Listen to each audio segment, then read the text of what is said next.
오늘 5월 4일 새벽 예배의 말씀입니다. 기도드리겠습니다.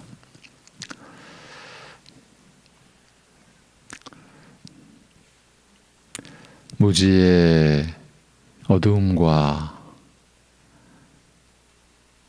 심판의 불행만을 지녀야 했던 우리들에게 영생의 소망을 내려주신 우리 아버지 하나님, 그 영원한 생애의 오늘 하루를 우리가 주님으로 인하여 주님의 은혜 안에서 사는 것임을 이 새벽에 또 깨달으며 또 기억하며 그러기에 오늘도 우리가 주님을 바라보고 또 주님을 의지하며 사는 하루를 감당하도록 믿음으로 살아가도록 우리를 긍휼히 여겨주시고 인도하여 주옵시며 그러기에 이 새벽에도 주의 말씀에 우리가 참여할 수 있는 심령 되게 우리의 마음을 친히 인도하여 주옵소서. 예수님의 이름으로 기도합니다. 아멘.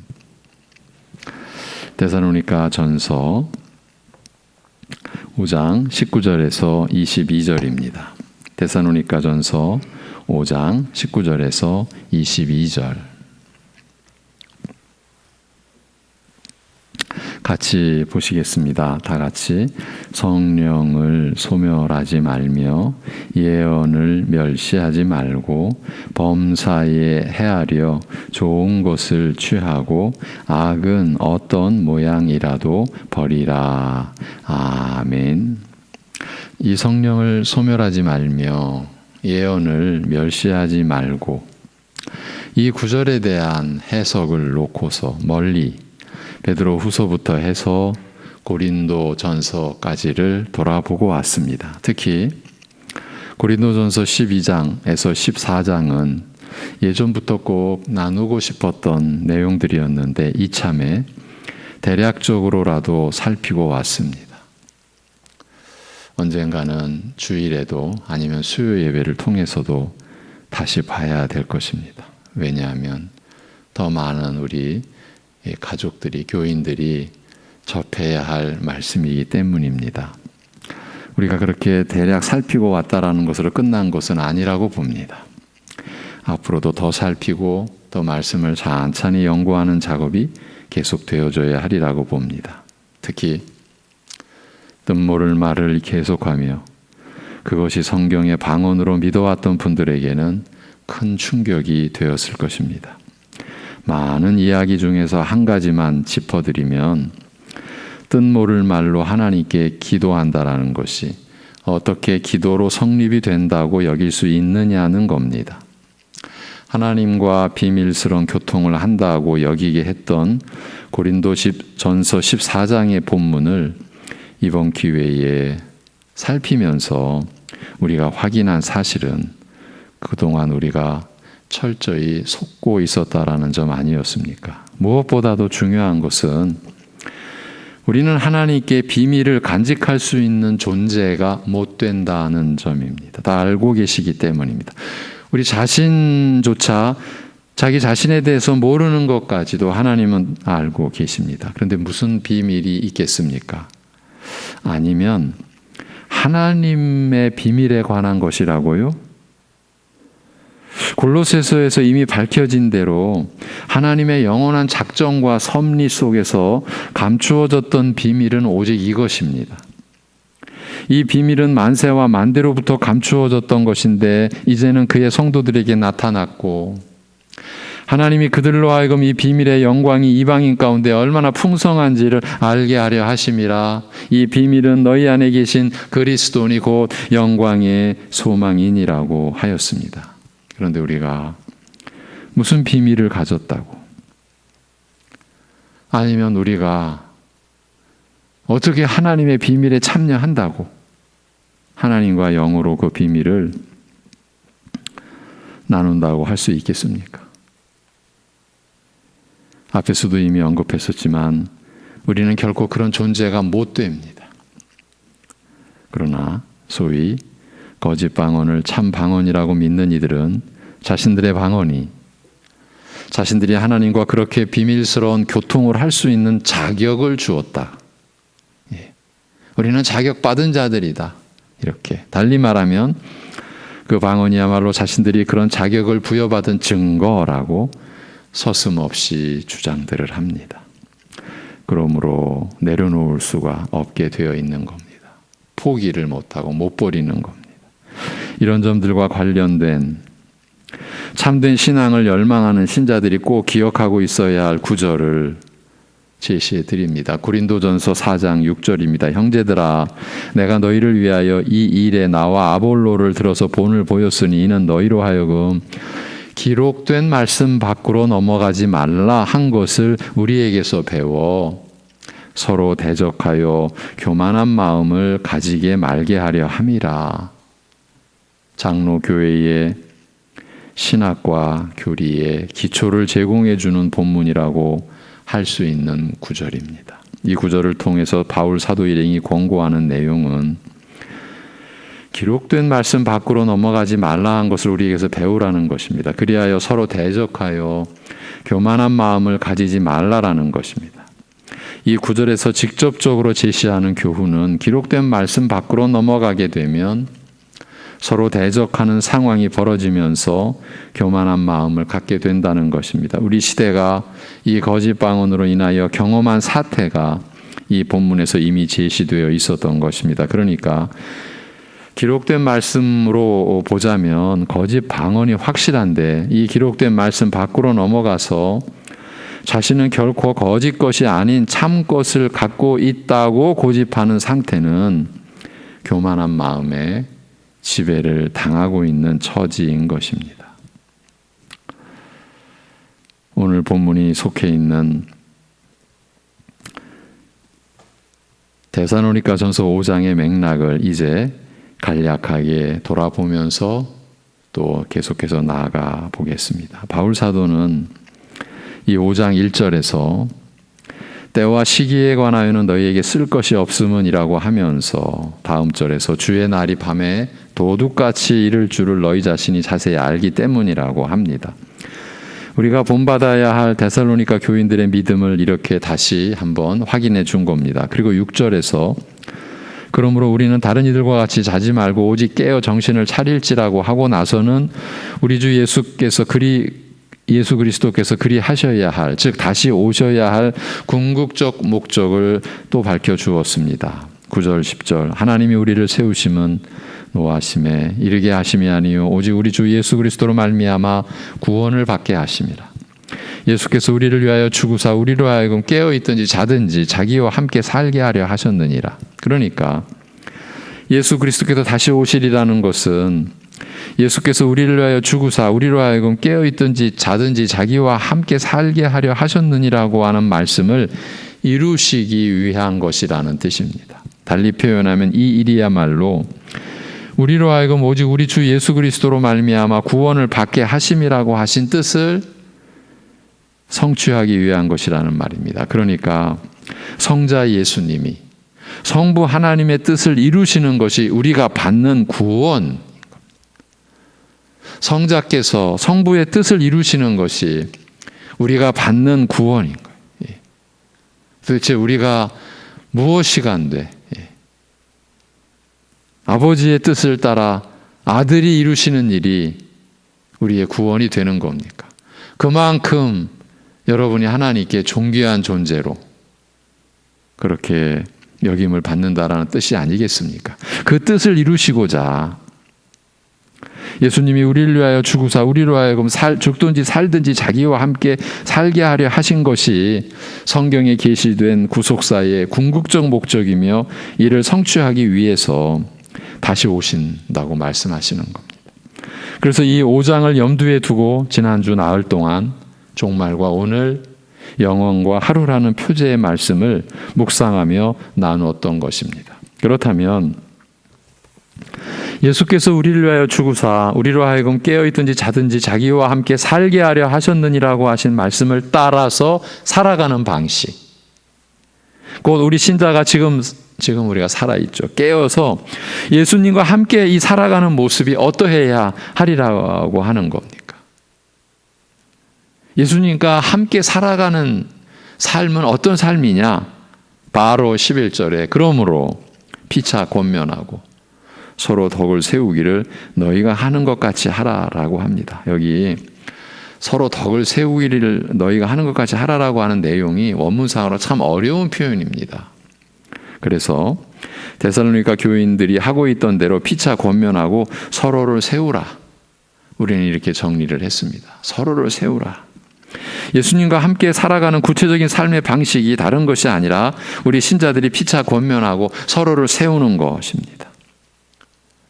어쩌면 너무 뜻밖이지 않습니까? 예수님과 함께 살아가는 방식에 대하여 바울 사도는 이미 앞에서 또 다른 서신에서 이렇게도 표현해 볼까요? 무궁무진하게 계속 전하고 가르쳐 왔던 그 내용을 여기서도 또 한마디로 함축해서 피차 권면하고, 그러니까 피차가 부족하다라는 거예요. 연약하다라는 거예요. 피차 권면하고 그리고 서로를 세워라. 이렇게 권고하고 있는 거예요.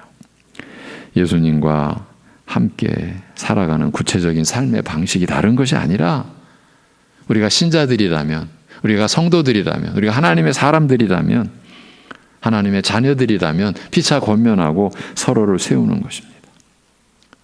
반대편에서 이제 이 말씀의 반대편 관점에서 똑똑히 말해보면 자기를 세우지 말라. 우리가 고린도전서 13장에서 보아왔던 대로 자기를 위하지 말라. 자기의 유익을 굽지 말라. 그 얘기죠. 자기를 세우기 위해 남에게 훈수 두지 말고 서로를 세우기 위해서 말씀으로 서로를 격려하고 서로를 위해 기도하라는 것 뜻이에요. 서로를 세우는 것. 이것이 우리를 위해 죽으시고 부활하셔서 이제 또다시 오실 예수님과 영원히 함께 살아가는 그 모습이라는 말씀이에요. 이 얼마나 놀랍고도 귀중한 말씀입니까? 이제 사도는 이러한 예수님과 함께하는 신자의 삶을 위한 구체적인 권면을 이어가는데 그 시작이 주 안에서 말씀으로 교회를 다스리고 신자들을 권하는 그런 자들, 말씀의 일꾼이죠. 그들을 사랑 안에서 가장 귀하게 여기라는 것이에요. 말씀의 직분을 특별히 강조한 것이니 결국 예수님과 함께하는 신자의 삶은 말씀의 은혜와 말씀의 역사로 이루어진다라는 사실을 또 확인해 준 겁니다. 은혜 받지 않고는 이루어낼 수 없는, 감당할 수 없는 삶이라는 겁니다. 그리고 서로 화목하라라고 하고서 게으르고 마음이 약하고 힘이 없는 자들을 견책하고 돌보며 붙들어 주기 위해 오래 참으라고 합니다. 이것이 화목의 내용인 거예요. 아무 일도 없어 화목한 게 아닌 거예요. 그 가운데에는 게으른 자도 있고 마음이 무너진 자도 있고 참 연약한 자들도 있는 거예요. 근데 그렇게 함께 가기 위해서 그들과 그게 화목의 내용인 거예요. 그러면서 결정적으로 서로에 대하여 악으로 악을 갚지 말고 항상 서로를 대할 때에 선을 추구하라, 선을 따르라고 권합니다. 이 권면의 내용들이 피차 권면하고 서로를 세우라는 말씀을 따르는, 그 말씀을 섬기는, 그 말씀을 이루는, 또 그 말씀에 참여하는 방식인 것이에요. 그런 다음에 사도 바울은 이제 신자들 각자를 향해 권면합니다. 앞에서는 지금까지는 자신이 아닌 남과 서로를 향해 갖는 우리 신자들의 거듭난 선한 양심의 중심과 태도에 관한 것이었다면 이제 신자들 각자 자신에 관한 권면을 바울 사도가 제시를 하는데 항상 기뻐하라, 쉬지 말고 기도하라, 범사에 감사하라. 이것이 그리스도 예수 안에서 너희를 향하신 하나님의 뜻이니라고 합니다. 예수님께서 자신을 위하여 죽으사 어떤 상황에서든지 자기와 함께 살게 하려 하신 것을 믿는 우리 신자의 모습, 또 우리 신자의 각자의 모습, 곧 예수님과 함께 살고 있는 신자의 모습을 이렇게 보여준 구절인 거예요. 그러니까 예수님과 함께 살고 있으니 자신이 어떤 상황에 처해 있든지 상관 않고 항상 기뻐할 수 있고, 예수님과 함께 있으니 예수님과 교통하며 그의 말씀을 깨닫고 따르기 위한 은혜를 구하기 위해 늘 기도를 멈추지 않고, 그리하여 자신의 모든 삶이 예수님 안에서 이루어질 뿐만 아니라 예수님의 뜻 안에서 열매를 맺으리라는 것을 알기에 범사, 모든 일에 자신이 생각하기에 뭔가 평탄한 그런 가운데 있는 거나 아니면은 모든 일이 꼬이고 안 되고 뜻대로 하나도 되어지지 않는 그런 상황, 이게 다 범사에 속한 거죠. 그 범사에 감사하게 된다라는 거예요. 이건 신비한 삶인 거예요. 이건 이 세상에 그 무엇으로도 이룰 수가 없는 삶인 거예요. 당연하죠. 하늘의 시민권을 둔 하나님의 사람, 하나님의 자녀로서의 삶인 거예요. 이러한 마음과 그로 인한 삶이 그리스도 예수 안에서 자신을 향한 하나님의 뜻이라는 것을 사도는 다시 한번 강조합니다. 앞에서는 서로를 위한 권면이 늘 이것이 우선이에요. 여기서는 각자 자신을 위한 권면이 이렇게 주어졌어요. 종말과 오늘, 영혼과 하루를 의식하는 신자의 거룩하고 의로운 삶이 이렇게 전개되는 것이라고 바울 사도가 밝혀준 대목입니다. 그런 다음에 성령을 소멸하지 말며 예언을 멸시하지 말라라고 사도가 권면한 것은 앞에서의 모든 권고, 즉 서로를 위한 것이나 자신을 생각하는 것이나 어떤 권면이든지 그 말씀이 우리 각자에게 역사하여 우리를 움직이게 하고 순종케 하는 것은 오직 성령께서 우리 안에서 이 말씀으로 일하시는 것으로 이루어지는 것임을 이 시점에서 밝혀놓기 위함인 것. 우리는 이렇게 보는 겁니다. 그래서 바로 이어 예언, 곧 우리를 살리고 우리를 움직이게 하는 진리의 말씀을 경시하거나 멸시해서는 안 된다라는 점을 강조해 놓은 것입니다. 왜냐하면 그 말씀으로 성령께서 신자 각자의 심령에서 일하시기 때문입니다. 아무리 강조하고 또 반복하여 강조해도 지나치지 않을 내용이 바로 이 말씀입니다. 특히 이 시대는 더더욱 그러하다라고 여겨집니다. 고린도전서를 보면서 우리가 얼마나 우매한지를 확인하고 왔지 않습니까? 또 기억이 납니다. 오래전, 어릴 적, 수십 년 전이죠. 그때 보았던, 뭘 보면서 들었던 의문 중에 하나 기억이 나는 거예요. 이런 이제 대목을 준비하다 보니까. 어릴 적에 성령 폭발 대성회, 이런 제목이 실린 대형 현수막을 사실은 많이 봤어요. 한 번 본 게 아니에요. 그러면서 성령이 폭발한다라는 게 무슨 뜻이지? 성령 폭발 대성회. 그 현상이 어떤 것인지 궁금했습니다. 성령이 뭐길래 폭발한다라는 거지? 이것이 원초적인 의문이었습니다. 후에 성령께서 하나님이신 것을 알게 되면서 그때의 의문이 풀리게 되었습니다. 성령 폭발 대성회라는 제목 자체가 틀렸다, 잘못된 것이다라는 것을요. 사실은 너무 어처구니 없는, 너무 무서운 발상을 한 것이라는 것을 알게 된 겁니다. 하나님을 폭발시키겠다라는 뜻이니까요. 굳이 조금이라도 이해하는 측면에서 해석해 보자면 성령님을 어떤 능력의 근원이나 아니면 능력을 수행하는 수단쯤으로 본 것이겠지요. 그런 점에서라면 어느 정도는 수용할 것도 같은데 다시 생각해 보면 그도 저도 안 될 일인 거죠. 결정적으로 그런 현수막을 내걸 정도라면 자신들이 성령님을 자기들 뜻대로 부리는 입장에 서 있는 것이기 때문입니다. 자신들의 집회에 오면 성령께서 폭발적으로 역사하신다라는 것 아닙니까? 좀 달리 보면 큰 믿음이라고 여길 수 있을까요?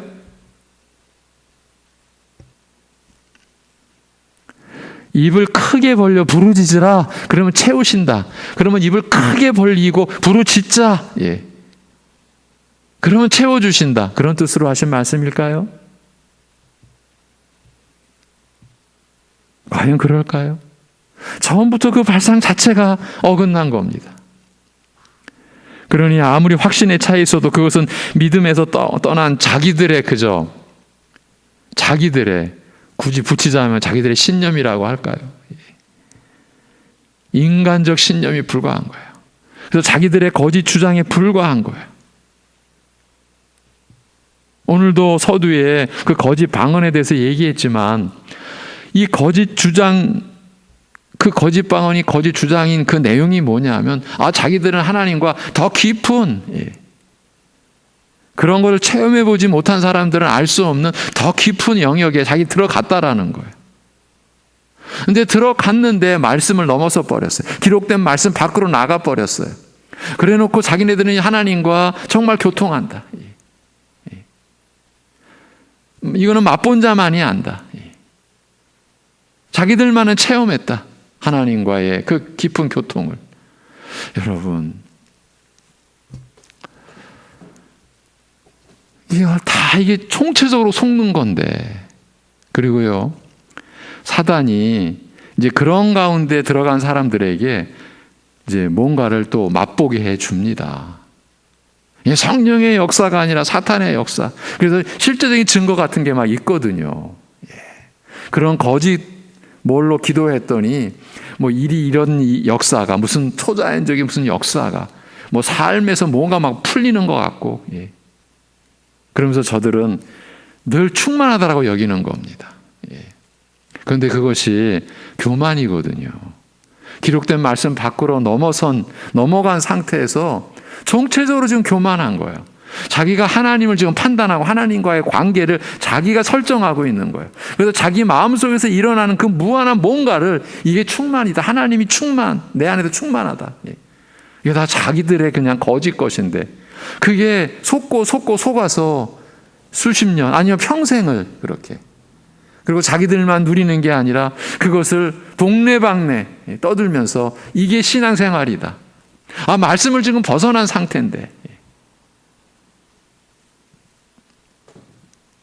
그러니까 성령 폭발 대성회 이런 어마어마한 너무 어처구니 없는 이런 발상이 교회 안에서 막 터져 나오며 얼마나 자신의 찾는지 그 예배당 전면에다가 그 어릴 적 마음에 그 너무 큰 현수막 대형 프랭카드 거기다가 그냥 다른 글자는 하나도 안 보여요. 오직 성령 폭발 대성회 그런 글자만 시뻘겋게.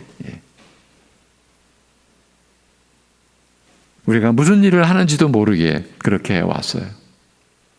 여러분, 그런 수십 년의 그런 교회 역사의 지금 열매가 우리 시대의 교회입니다. 우리 교회, 우리 한국 교회가 이 한국 사회에서 받는 그 경멸과 조롱과 그 지금의 현상을 보십시오.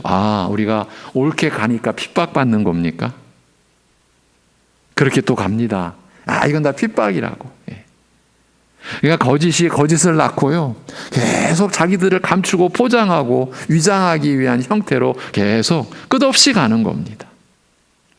그리고 사단은 아주 시의적절하게 밑밥을 던져주는 거죠.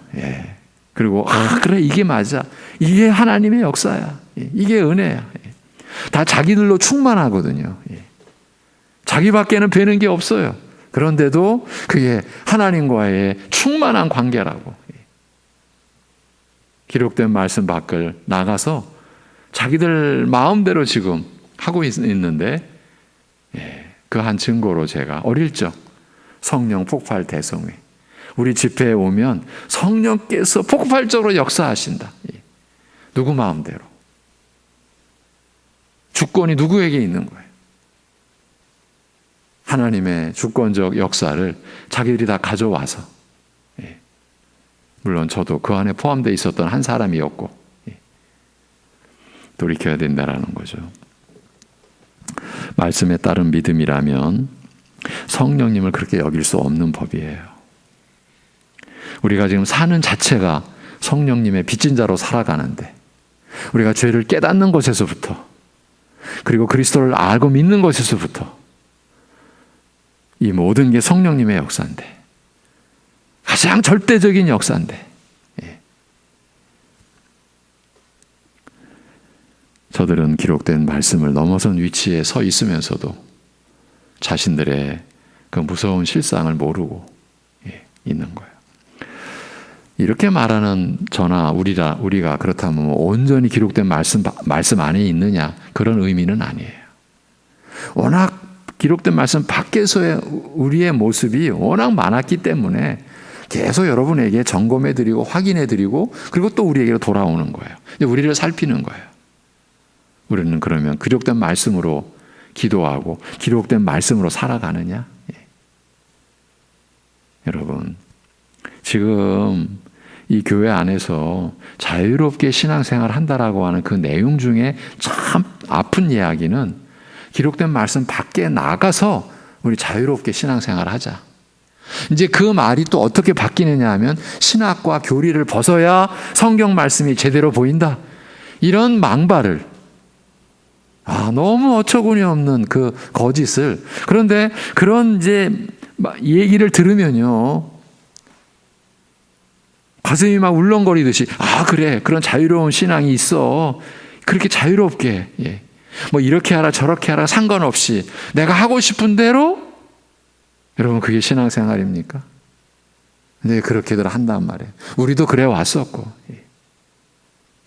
이 기록된 말씀 안으로 들어오는 것이 하나님이 허락하신 자유입니다. 하나님을 섬기는 그 기쁨이 그 안에 있는 겁니다.